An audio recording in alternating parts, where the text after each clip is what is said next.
Assalamualaikum warahmatullahi wabarakatuh. Kami dari kelompok 5 akan mempresentasikan materi kami mengenai perlawanan terhadap kolonialisme. Jadi di sini materi yang pertama akan disampaikan oleh saya sendiri. Proses hubungan antara kekuasaan negara dengan kekuasaan Belanda ini menghasilkan dua gejala yang saling bertolak belakang. Yang pertama yaitu menunjukkan bahwa kekuasaan Belanda ini semakin meluas. Nah, di sisi lain dilihat juga bahwa kekuasaan negara tradisional itu semakin merosot. Nah, adapun bidang-bidang yang dipengaruhi oleh kekuasaan Belanda ini diantaranya adalah bidang politik, sosial ekonomi, dan juga budaya. Nah, kalau kita lihat dari bidang politiknya, kekuasaan negara tradisional itu berada di bawah kepemimpinan negara Belanda atau kolonialisme. Nah, jadi ketika mengambil keputusan, pemimpin-pemimpin negara tradisional itu cenderung menunggu keputusan dari negara Belanda atau negara kolonial. Jadi tidak ada kebebasan dalam menentukan persoalan-persoalan terkait dengan persoalan politik. Nah, jika kita lihat dari segi sosial ekonomi, perekonomian negara tradisional, khususnya yang diatur oleh pemimpin-pemimpin itu, juga berada di bawah kekuasaan pimpinan negara Belanda atau kolonialisme. Nah, jadi ketika ada suatu wilayah misalnya di Jawa, mereka itu sistem perekonomiannya misalnya sistem pertaniannya itu diatur berdasarkan dengan sistem kolonialisme. Nah, jadi mereka itu dipaksa untuk menanam bahan pertanian itu yang ekspor sesuai dengan yang diperintahkan dengan pemerintahan Belanda. Selain itu mereka juga diwajibkan untuk memberikan tenaga kerja secara sukarela dan itu diwajibkan. Nah, kemudian jika kita lihat dari segi atau bidang budaya, nah bisa kita lihat bahwa pengaruh kebudayaan Belanda atau kolonialisme ini tentunya juga ikut masuk. Nah, jadi budaya-budaya tradisional itu mulai tergerus. Jadi, adapun yang menolak dari perubahan budaya barat ini adalah tokoh-tokoh ulama, di mana tokoh-tokoh ulama itu masih menjaga nilai-nilai budaya atau nilai agama Islam. Selain itu, pemimpin-pemimpin yang cinta terhadap budaya Indonesia juga ikut menentang. Jadi, para ulama dan juga pemimpin ini mengajak para masyarakat untuk menentang kebudayaan dari kolonialisme ini. Nah, selain itu juga hal itu juga menimbulkan persoalan-persoalan yang akhirnya berakibat dengan pertengkaran ataupun pemberontakan serta peperangan dalam melawan kolonialisme. Jadi di sini kami akan membahas beberapa wilayah yang turut memberikan perlawanan terhadap kolonialisme. Di antaranya yaitu wilayah Sulawesi Utara. Yang pertama Sulawesi Utara. Jadi salah satu wilayah yang ada di Sulawesi Utara itu adalah Minahasa. Dan di Minahasa ini termasuk wilayah yang dimasuki pengaruh imperialisme dan juga kolonialisme barat. Di mana pengaruh kolonialisme dan imperialisme barat di Minahasa ini mengundang kemarahan etnik setempat sehingga mereka melakukan perlawanan. Jadi perlawanan yang dilakukan oleh masyarakat Minahasa ini berlangsung selama 2 kali. Yang pertama itu ketika kedatangan VOC atau disebut juga dengan company. Jadi company ini memaksa penduduk Minahasa untuk menerima kedatangan mereka dan juga memberikan tempat untuk mereka. Nah, pada perlawanan yang pertama ini penduduk Minahasa itu kalah sehingga mereka para company ini mendirikan sebuah perkampungan mereka dan juga membangun sebuah benteng namanya Benteng Fort Amsterdam. Jadi kalau teman-teman mau melihat benteng itu masih bisa dilihat sampai sekarang, tempatnya ada di Manado. Nah, meskipun mereka ini sudah mendirikan benteng, tapi itu tidak membuat masyarakat Minahasa itu patuh terhadap mereka. Jadi pemimpin ataupun petinggi dari Belanda ini mengadakan musyawarah di mana di situ dibuatlah perjanjian antara Belanda dan juga Minahasa. Di mana dalam perjanjian ini membicarakan mengenai kedudukan antara Minahasa dan juga Belanda. Tapi di sini ada perbedaan persepsi mengenai perjanjian itu. Yang dimana yang pertama ini Belanda ini menyimpulkan bahwa Minahasa ini adalah wilayah bawahan dari Belanda. Nah, sementara persepsi para masyarakat atau penduduk Minahasa ini adalah kedudukan Minahasa dengan Belanda ini kedudukannya sejajar. Jadi mereka itu Minahasa dan juga Belanda ini merupakan sekutu sehingga kedudukannya sama. Nah, dalam perjanjian-perjanjian itu dibuatlah sebuah perjanjian di mana nanti antara Minahasa dan juga Belanda ini saling membantu. Jadi Belanda membantu jika Minahasa ini ada serangan dari luar dan Minahasa juga membantu Belanda dalam memenuhi kebutuhannya. Nah, tapi dalam perjanjian itu kebanyakan Belanda ini melanggar perjanjian itu. Jadi mereka itu malah bertentangan dengan perjanjian yang mereka buat, di mana mereka ini memaksakan penduduk untuk memberikan beras secara sukarela. Mereka meminta pemuda dari Minahasa ini sebanyak 2.000 untuk dilatih, katanya dijadikan serdadu, tapi permintaan ini ditolak oleh petinggi ataupun pemimpin Minahasa dikarenakan kalau di Minahasa itu tidak lazim gitu meninggalkan wilayahnya, dan juga di sini tidak jelas seberapa lama waktunya dan dikhawatirkan pemuda-pemuda itu nantinya tidak akan kembali lagi. Nah, sehingga di sini muncullah masyarakat Minahasa yang tidak pro dengan Belanda dan yang pro dengan Belanda. Jadi timbul pro dan kontra. Selanjutnya Maluku Tengah. Nah, sejak VOC menguasai wilayah Maluku pada abad ke-17, muncullah pemukiman-pemukiman baru dengan nama negeri di wilayah pantai di Maluku Tengah. Nah, jadi VOC ini memberikan hak-hak kepada masyarakat negeri yang berada di Maluku Tengah, yaitu diantaranya hasil-hasil cengkeh ini dijual kepada VOC dengan harga tertentu. Selain itu, juga mereka ini mendirikan struktur bangunan atau struktur pemerintahan desa. Selain itu juga mereka memberikan struktur pendidikan kepada masyarakat yang ada di Maluku Tengah. Nah, selain hak-hak tersebut, itu adalah sisi positifnya. Nah, selain dari sisi positifnya, ada juga ketimpangan-ketimpangan ataupun kepincangan-kepincangan yang dilakukan VOC kepada masyarakat Maluku Tengah. Di antaranya yaitu mereka ini melakukan kecurangan-kecurangan. Nah, di mana kecurangan-kecurangan ini menimbulkan perlawanan-perlawanan dari pemuda Maluku, di antaranya yaitu Patimura. Nah, di sini mereka itu eee, membuat kecurangan, di antaranya itu mereka melakukan kejahatan. Jadi banyak masyarakat Maluku Tengah itu yang menjadi pendayung kora-kora. Kora-kora itu adalah kapal perang yang dimiliki oleh Belanda. Jadi mereka ini, para pendayung-pendayungnya itu banyak yang mati karena kelaparan dan juga dibunuh oleh musuh. Kapal kora-kora ini tadi digunakan untuk mengawasi daerah-daerah yang tidak boleh tumbuh cengkeh. Jadi kalau ada daerah yang ada pohon cengkehnya yang tadi dilarang itu, mereka akan menebang, kemudian cengkehnya itu akan diangkut menggunakan kora-kora tadi. Nah, selain itu Belanda ini juga melakukan yang namanya korupsi. Jadi banyak hak-hak dari masyarakat itu yang tidak tersampaikan karena mereka mau memperkaya diri mereka sendiri, sehingga itu menimbulkan kemarahan dari para penduduk. Selain itu mereka juga membatasi penggunaan uang logam, jadi digantikan dengan uang kertas tapi dengan syarat dan ketentuan yang tidak adil. Nah, kemudian Patimura ini dengan teman-temannya beserta dengan adiknya juga khawatir terhadap Maluku Tengah dan juga penduduknya. Dengan itulah yang melatar belakangi perlawanan yang dilakukan mereka kepada Belanda. Nah, kemudian setelah merancang berbagai siasat dan juga strategi, mereka ini melakukan penyerangan terhadap Belanda. Tapi beberapa kali mereka kalah karena mereka cuma menggunakan senjata tradisional. Kemudian dilakukan lagi penyerangan yang selanjutnya. Nah, kedua belah pihak ini antara Belanda dan juga Maluku sama-sama berhenti penyerangannya karena sama-sama kehabisan peluru. Kemudian mundurlah. Lalu dilakukanlah penyerangan lagi. Ketika itu sudah persiapannya sudah cukup matang, apalagi dari Belanda mereka punya banyak persenjataan yang lengkap dibandingkan dengan Maluku Utara yang cuman menggunakan senjata-senjata tradisional seperti bedil, pedang, keris dan lain sebagainya. Jadi ketika itu mereka kalah dan akhirnya mereka pun dijatuhi hukuman mati ketika itu karena sudah tidak ada lagi pertahanan, karena sudah semakin sedikit yang bertahan karena banyak penduduk itu dan juga para petingginya sudah mati terbunuh. Jadi ketika itu yang tersisa seperti Patimura dan teman-temannya hanya beberapa mereka itu dijatuhi hukuman mati sehingga mereka dieksekusi di wilayah Maluku itu juga. Ada yang digantung, ada yang juga dipancung. Itu saja yang bisa saya jelaskan mengenai Sulawesi Utara dan juga Maluku Tengah. Selanjutnya akan dilanjutkan oleh Saudari Melawati. Assalamualaikum warahmatullahi wabarakatuh. Baiklah, di sini saya akan melanjutkan presentasi daerah Sumatera Barat dan Sulawesi Selatan. Yang pertama yaitu Sumatera Barat. Perang melawan kolonialisme di daerah Minangkabau bermula dari pertentangan antara dua pihak dan dalam masyarakat yang dikenal dengan Gerakan Padri, yang dimulai pada awal abad ke-19. Tujuannya adalah untuk memurnikan ajaran agama Islam, membasmi adat dan kebiasaan yang bertentangan dengan Al-Quran dan Sunnah Nabi.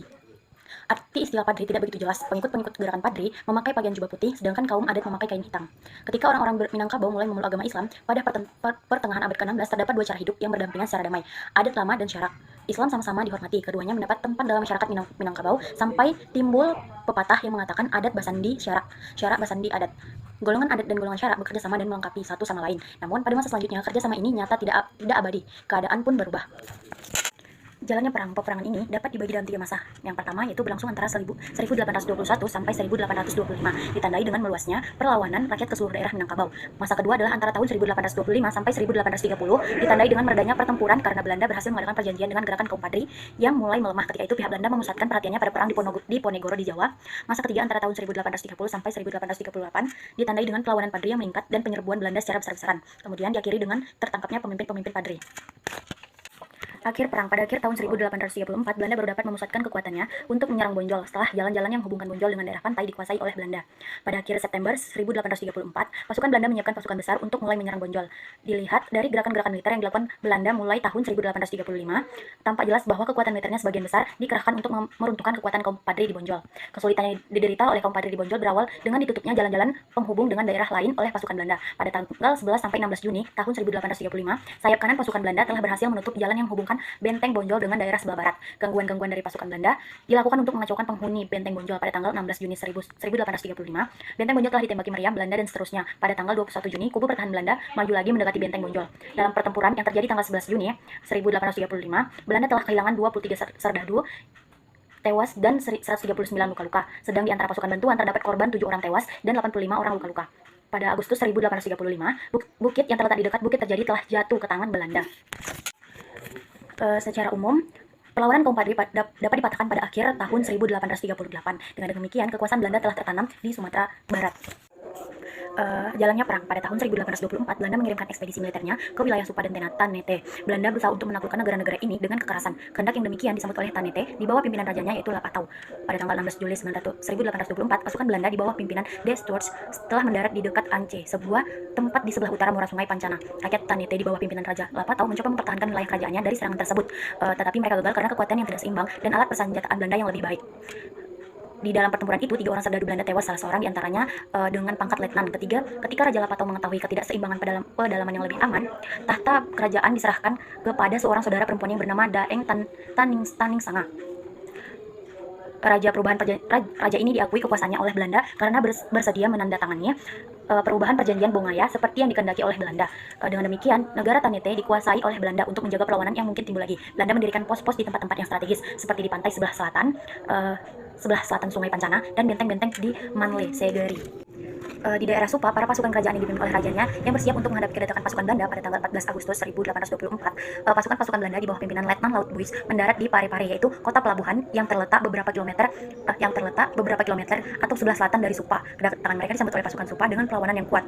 Dari jalannya pertempuran yang digambarkan di atas, tampak bahwa pasukan Supa cukup kuat dan tangguh dalam mempertahankan diri dari serangan dari pasukan gabungan Belanda Sidenreng. Kekalahan yang diderita oleh pasukan Belanda itu menyadarkan pimpinan militer yang berkedudukan di Makassar bahwa Supa cukup sulit ditaklukkan oleh pasukan ekspedisi yang dikirimnya itu. Kesadaran itu mendorong pimpinan militer Belanda tersebut untuk berusaha membangun kembali kekuatan pasukan gabungannya dengan kerajaan Sidenreng untuk dikirimkan ke Supa. Akhir perang, dari kesimpulan awalnya perang, tampak bahwa Bone ternyata merupakan lawan yang cukup kuat bagi Belanda.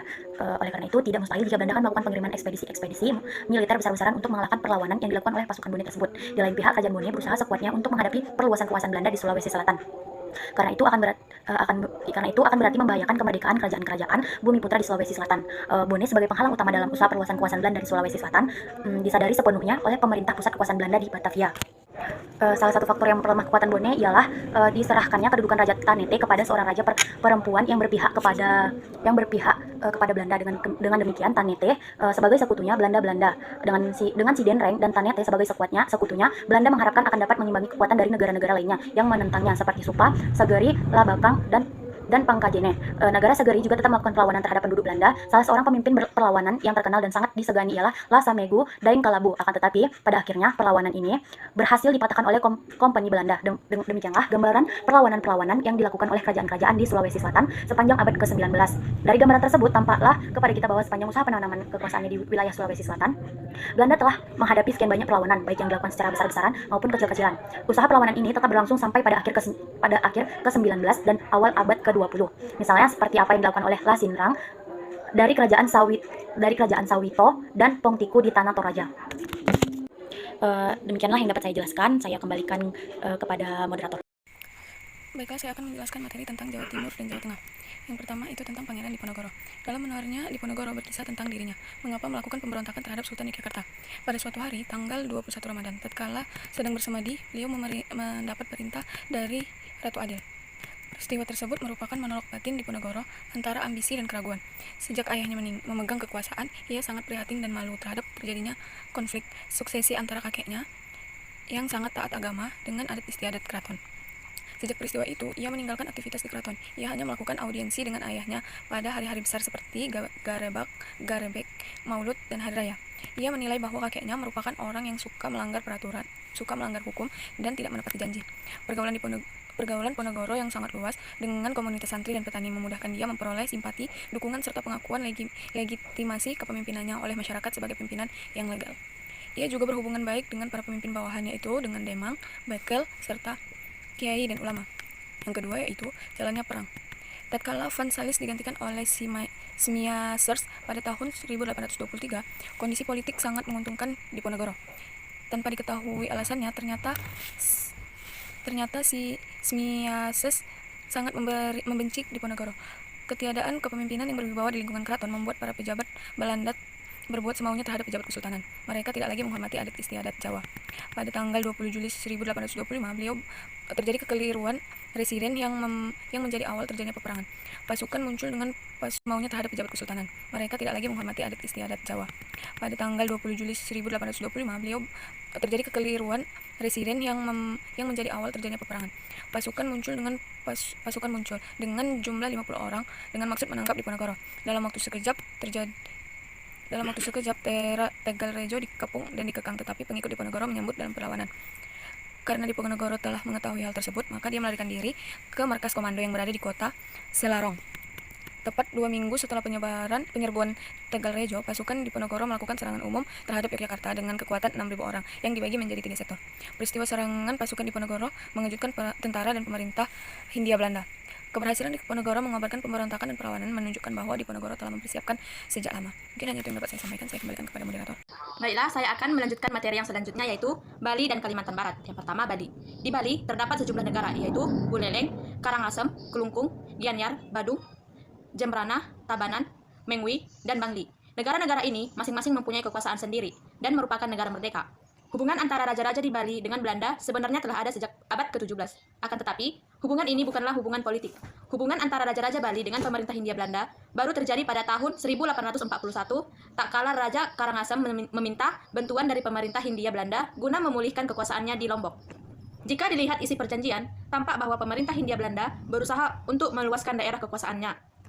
Dalam perjanjian tersebut, bahwa Raja-Raja Bali mengakui bahwa kerajaan-kerajaan Bali berada di bawah kekuasaan negara Belanda. Raja-Raja Bali tidak akan menyerahkan kerajaannya kepada bangsa Eropa lainnya. Raja memberi izin pengibaran bendera Belanda di daerahnya. Jalannya perang. Situasi di Bali menjadi tegang karena sikap kerajaan Buleleng dan Karangasem. Sementara itu, pada tanggal 27 Juni 1846, telah tiba di pantai Buleleng pasukan ekspedisi Belanda yang berkekuatan 1.700 orang pasukan darat, terdiri atas 400 orang, 700 orang pribumi, 100 orang Afrika, 500 orang Madura. Pertahanan prajurit Bali yang berada di kampung-kampung dekat pantai satu demi satu akhirnya jatuh ke tangan Belanda. Prajurit-prajurit Bali di Singaraja berusaha dengan keras untuk menghadapi serangan Belanda dan dengan istana terjadi dengan sengitnya. Istana Raja akhirnya pada tanggal 29 Juni 1846 dapat diduduki oleh Belanda. Dalam perjanjian perdamaian yang diadakan, Belanda mengajukan syarat bahwa dalam waktu 3 bulan, Raja Buleleng harus sudah menghapuskan benteng-benteng yang pernah dipakai untuk melawan pemerintah Hindia Belanda. Meskipun telah diadakan perjanjian, tidak berarti kedua kerajaan tersebut sepenuhnya tunduk. Adanya perjanjian itu oleh Raja-Raja Bali ternyata hanya dipakai sebagai siasat untuk mengulur waktu guna memperkuat diri. Penyerangan terdapat pasukan kecil Belanda yang ditinggalkan di Bali dan merampas senjata mereka. Seringkali terjadi. Dalam hubungan ini, Gusti Jelantik makin giat memperkuat pasukannya. Kenyataannya menunjukkan bahwa raja-raja tersebut tetap merasa berdaulat. Hak tanam karang masih berlaku. Raja-raja Bali tidak memperdulikan ultimatum tersebut. Sebaliknya, mereka makin giat memperkuat pasukannya. Pada tanggal 6 Juni 1848, Disangsat mendarat sebagai pasukan Belanda. Akhir perang, jatuhnya Buleleng ke tangan Belanda membawa pengaruh pada negara-negara lain. Raja Jemberana juga telah mengadakan persetujuan dengan Belanda. Raja Mataram yang bermusuhan dengan Raja Karangasem bersedia membantu Belanda asal diperbolehkan memiliki daerah Culik di Karangasem. Setelah Karangasem, Kelungkung dijadikan sasaran penyerangan oleh Belanda. Prajurit Bali berusaha mempertahankan kubu-kubu pertahanannya yang terletak di sepanjang garis pantai. Dari seluruh uraian di atas, tampak tragedi bahwa perlawanan-perlawanan gigih dari pemimpin Bali akhirnya dapat dipatahkan oleh kolonialisme Belanda dengan bantuan sesama pemimpin Bali sendiri. 2. Kalimantan Barat. Kerajaan Sintang mengenal kekuatan kolonial Belanda pada tahun 1822. Ketika itu, pemerintah kolonial Belanda di Pontianak setelah mengambil alih kekuasaan atas Kalimantan Barat dari Inggris pada tahun 1819 mengirim sebuah ekspedisi. Di kerajaan-kerajaan di sepanjang aliran Sungai Kapuas, pada tahun 1825 sampai 1830, kolonialisme Belanda masih sibuk menghadapi perlawanan Pangeran Diponegoro, yang menyita hampir seluruh perhatian sehingga wilayah pedalaman Kalimantan Barat menjadi terabaikan. Pada tahun 1855, sebuah rombongan Belanda tiba di kerajaan Sintang untuk mengukuhkan kembali kekuasaan kolonial Belanda. Ketika itu, kerajaan Sintang tengah menghadapi kekuasaan atau peralihan kekuasaan. Raja yang sedang berkuasa telah merasakan tua dan hendak mewariskan tahtanya kepada putra mahkota kerajaan. Jalannya perang. Perjanjian tahun 1855 berisi ketentuan yang tidak adil. Perjanjian itu sangat menguntungkan pihak Belanda. 4 butir isi perjanjian itu sangat berat sebelah. Yang pertama, sumber pendapatan ekonomi patih kerajaan dan para bangsawan. Yang kedua, kepemilikan cacah para pemuka kerajaan, terutama terhadap kelompok Dayak, harus diserahkan kepada pihak Belanda. Yang ketiga, pungutan dan penyerahan hasil pertambangan yang umumnya dikelola oleh pekerja Cina dihapuskan. Para bangsawan kerajaan telah mengajukan keberatan dan tuntutan mereka terutama untuk memperoleh ganti rugi ekonomi atas semua hak-hak tradisional yang dihapuskan itu. Namun pihak Belanda hanya mengumbar janji bahwa semua itu akan diatur kembali. Muhammad Saleh dan pengikut-pengikutnya menghadang di depan permukiman mereka dengan bersenjata lengkap. Ia pun segera waspada dan tidak bertindak gegabah mengingat kelompoknya kalah dalam jumlah dan kekuatan senjata. Ia tidak segera menyampaikan maksud kedatangan dan tuntutannya. Pada hari yang dijanjikan itu, tidak seorang pun muncul menghadap von Gaffron. Peristiwa itu segera mengemparkan kalangan benteng Belanda dan kerajaan Sintang. Von Gaffron segera memberi perintah agar Pangeran Ratu dan Pangeran Anam tidak meninggalkan kota Sintang. Pangeran Ratu kemudian ditangkap dan dibawa ke Sintang untuk diadili. Mereka tidak pernah kembali ke tanah kelahiran mereka. Daerah pedalaman melalui yang dipilih oleh raja pemimpin perlawanan memiliki ciri geografis dan topografis yang sulit untuk dicapai. Pusat perlawanan Belanda di Sedayu, yakni di Sungai Kayan yang merupakan hutan pepohonan yang lebat. Baiklah, sekian yang dapat saya jelaskan. Saya kembalikan kepada moderator. Baik, di sini saya akan melanjutkan bagian saya yaitu Kalimantan Selatan dan Aceh. Perlawanan yang terjadi di Kalimantan Selatan di wilayah Kerajaan Banjar berlangsung hampir setengah bersamanya. Perlawanan ini meletus pada tahun 1859 karena rakyat dan beberapa bangsawan di Banjar merasa tidak senang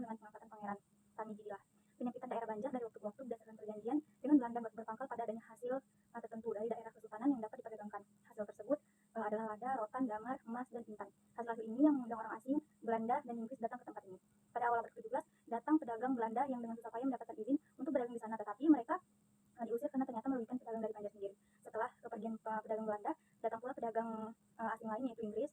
Bangsa ini pun bernasib serupa dengan pedagang Belanda. Mereka diusir dari wilayah negara Banjar karena ternyata juga merugikan pedagang pribumi atau penduduk asli. Perlu dikemukakan bahwa seperti halnya di dalam masyarakat tradisional umumnya, masyarakat Banjar dapat terbagi dua kelas. Sebagian terbesar adalah golongan bawah yang diperintah, sedangkan sebagian lainnya yang hanya sedikit adalah golongan atas, yaitu golongan yang memerintah. Golongan rakyat biasa sebagian besar terdiri atas orang-orang produktif, yaitu suatu golongan yang menghasilkan barang-barang untuk memenuhi kebutuhan sendiri, seperti hasil-hasil makanan, ikan, dan kerajinan tangan. Golongan di atas hidupnya terutama dari penarikan dari berbagai macam pajak yang dipungut dari rakyat. Pajak-pajak itu umumnya dipungut langsung oleh petugas-petugas pajak dengan perantara dan bantuan kepala desa masing-masing. Selain pajak, rakyat juga dikenakan kerja wajib untuk kepentingan golongan yang berkuasa. Dengan demikian, tidak mengherankan kalau persoalan pajak atau kerja wajib menjadi pangkal timbulnya kegelisahan sosial.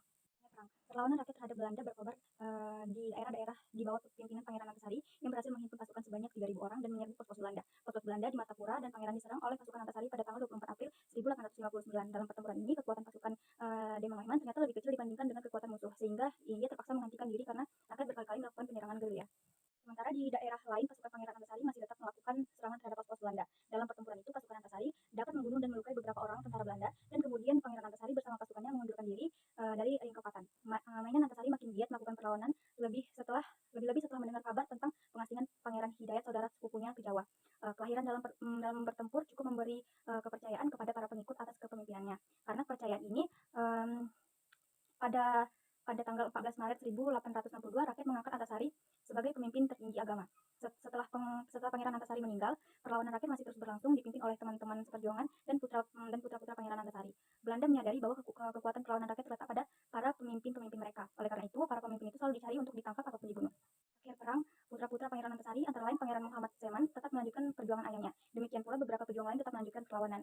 Sebagai penerus perlawanan dapat disebutkan antara lain Gusti Mat Said, Pangeran Mas Natawijaya, Tumenggung Surapati, Tumenggung Naro, dan Penggulu Rashid. Mereka mengobarkan perlawanan terhadap pemerintah Hindia Belanda di perbatasan antara Amuntai, Kulua, dan Rantau.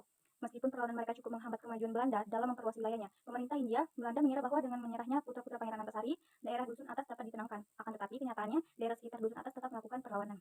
Dalam pertempuran itu, pasukan Gusti Mat Seman terdesak sehingga terpaksa meloloskan diri dari benteng jatuh ke tangan Belanda yang kemudian dibakar.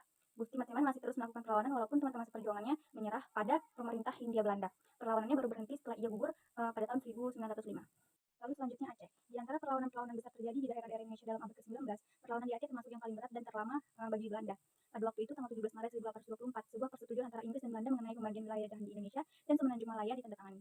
Isinya antara lain disebutkan bahwa setelah memperoleh kembali jajahan yang selama perang direbut oleh Inggris, Belanda tidak dibenarkan mengganggu kemerdekaan negara Aceh. Aceh tetap merdeka dan bebas menjalankan politik kerajaannya. Tampaknya jaminan untuk mempertahankan kemerdekaan Aceh hanyalah bersifat politik. Daerah Singkil, Barus, dan Perumahan di barat, dan daerah Serdang dan Asahan di sebelah timur mulai dipengaruhi Belanda karena Inggris tidak memberikan reaksi orang Belanda menjadi lebih berani. Pada tanggal 1 Februari 1858, Sultan Siak diikat dengan sebuah perjanjian oleh pemerintah Hindia Belanda yang isinya antara lain menyatakan bahwa Siak mengakui kedaulatan Hindia Belanda di Sumatera Timur. Menjelang perang dengan Belanda, kerajaan Aceh tidak mempunyai pemerintah pusat yang kuat. Sudah tentu keadaan yang demikian ini tidak dapat diterima oleh Aceh yang sadar akan bahaya yang sedang mengancam. Sultan Aceh mulai waspada dan mempersiapkan diri menghadapi segala kemungkinan yang akan terjadi. Kekhawatiran Aceh semakin meningkat ketika pada tahun 1871 Belanda dan Inggris mencapai persetujuan dan menandatangani suatu perjanjian yang disebut Traktat Sumatera. Menurut perjanjian ini, orang Belanda diberi kebebasan untuk mengadakan perluasan kekuasaannya di seluruh Sumatera, termasuk ke Aceh yang selama ini tidak boleh diganggu kedaulatannya. Salah satu faktor yang menjadi pendorong bagi Hindia Belanda untuk menguasai Aceh adalah kenyataannya semakin pentingnya posisi Aceh karena dibukanya terusan Suez tahun 1869. Untuk menghadapi segala kemungkinan itu, Aceh mulai berusaha memperkuat diri dan mengadakan hubungan dengan negara-negara lain untuk mencari bantuan. Pada bulan Januari 1873, Sultan Aceh mengirimkan seorang utusan Habib Abdurrahman ke Turki untuk meminta bantuan apabila Belanda berusaha melakukan Aceh dengan kekerasan. Jalannya perang. Sejak beberapa tahun sebelumnya, Sultan dan para pembantu memang sudah menaruh kecurigaan terhadap niat buruk pemerintah Hindia Belanda. Persiapan untuk mempertahankan negara mulai dilakukan. Selain mencari bala bantuan dari luar negeri, pertahanan pun semakin diperkuat. Sepanjang pantai Aceh besar dibangun kota, yaitu semacam benteng untuk memperkuat pertahanan wilayahnya. Walaupun sudah mendapat laporan tentang persiapan kekuatan pertahanan Aceh, Belanda rupanya menganggap bahwa Aceh dengan mudah akan dapat dikalahkan. Kenyataannya yang terjadi adalah sebaliknya. Walaupun tampaknya pemerintah pusat Kesultanan Aceh lemah dan perekonomiannya yang merosot, semangat juang rakyat Aceh yang dilandasi oleh kecintaan pada tanah air, pada agama, dan pada kemerdekaannya telah menyerap orang Belanda ke dalam peperangan yang hebat dan lama. Walaupun sudah mendapat kemenangan, Laskar Aceh tidak mengurangi kewaspadaannya. Pertahanan dan persiapan semakin ditingkatkan karena besar kemungkinan Belanda akan kembali menyerbu. Menjelang akhir tahun 1873, tepatnya tanggal 9 Desember, kembali tampak pendaratan pasukan Belanda di pantai Aceh. Jumlah mereka jauh lebih besar daripada serbuan pada bulan April yang lalu dan diperkirakan berjumlah 2.000 orang. Ketika melihat daratan serdadu Belanda yang besar jumlahnya, tujuan mereka adalah untuk menyerbu dan merebut istana. Dengan gigih dan hebat, Laskar Aceh mempertahankan kedudukannya untuk menghindarkan kemungkinan didudukinya lagi Mesir Raya seperti pada penyerbuan yang pertama. Perang. Pasukan Panglima Kolem dan Teku Umar saling mengadakan penyerangan terhadap pos-pos militer Belanda dan pasukan-pasukan patrolinya. Selain itu, mereka juga mengadakan serangan ke sasaran-sasaran yang ada di Aceh besar, sehingga tidak sedikit kerugian yang diterima musuh. Sementara itu, Panglima Kolem dan Sultan masih tetap mengadakan perlawanan dengan cara berpindah-pindah tempat untuk menghindari nasib buruk seperti yang dialami oleh Teku Umar. Ketika mereka sedang berada di Kuta Sawang, sejumlah pasukan musuh datang menyerang sehingga pertempuran pun meletus di tempat lain seperti Pausangan, Dodong, dan Kauretu. Karena pasukan Belanda berusaha menguasai daerah-daerah tersebut. Rupanya pusat kedudukannya pejuang ini dapat diketahui oleh musuh sebab pada awal Februari 1901 datang serangan dari pasukan Belanda yang dipimpin oleh Jenderal Van Heewel sendiri. Karena besarnya jumlah pasukan musuh, Sultan dan pasukan terdesak dan terpaksa meninggalkan benteng pertahanannya. Setelah bertempur mati-matian selama 3 hari 3 malam, Sultan dan Panglima Kolem dan sisa pasukannya terpaksa menyingkir. Baiklah, kami rasa itu saja yang dapat kami sampaikan mengenai perlawanan terhadap kolonialisme. Jika terdapat kesalahan, kepada Allah kami mohon ampun, kepada Ibu dosen serta teman-teman sekalian kami mohon maaf. Akhirul kalam, billahi taufiq wal hidayah. Wassalamualaikum warahmatullahi wabarakatuh.